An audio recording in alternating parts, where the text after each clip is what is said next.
क्या आपके भीतर की मानसिक शांति इतनी मजबूत है कि आपके सामने आकर संसार का सबसे बड़ा भय भी शांत हो जाए? आज 2026 की इस तनाव भरी और भागती हुई जिंदगी में धन धन साहिब श्री गुरु नानक देव जी के बाल्यकाल का यह पावन प्रसंग आपको मन की असली शक्ति का रहस्य सिखाएगा। बाल्य अवस्था के पावन दिनों में एक तपती दोपहरिया में बालक नानक खेतों में गौवंश चराने गए थे। चिलचिलाती धूप और तेज गर्मी के बीच वे एक विशाल वृक्ष की शीतल छांव में अकाल पुरख के नाम में लीन होकर विश्राम करने लगे। जैसे जैसे समय बीता, सूरज की दिशा बदल गई और पेड़ की छाया हट गई, जिससे तीखी धूप सीधे बालक नानक के पावन मुखमंडल पर पड़ने लगी। उसी समय पास के प्राकृतिक आंचल से एक बहुत बड़ा और भयंकर कृष्ण सर्प बाहर निकला, लेकिन वहां कोई भय नहीं था।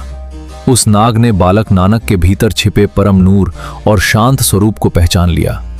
उसने अपना विशाल फन फैलाया और सूरज की तीखी धूप के आगे खड़ा होकर बालक नानक के चेहरे पर अपनी ठंडी छाया कर दी।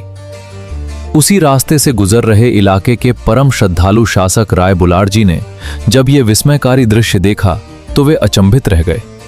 उन्हें लगा कि बालक किसी संकट में है, पर जब वे बिल्कुल समीप पहुंचे तो वो सर्प शांत भाव से पीछे हटा और प्रकृति की ओट में चला गया।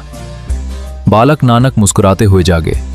राय बुलारजी को समझ आ गया कि ये कोई साधारण बालक नहीं, बल्कि स्वयं ईश्वर का दिव्य नूर है, जिसके आगे प्रकृति का सबसे खतरनाक जीव भी नतमस्तक है।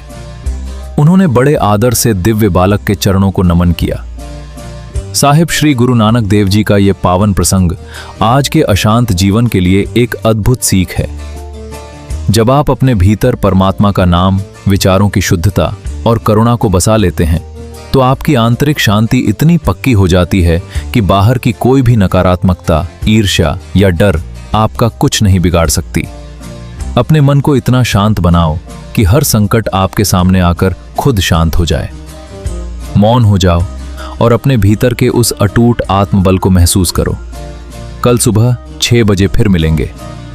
वाहे गुरु जी का खालसा, वाहे गुरु जी की फतेह।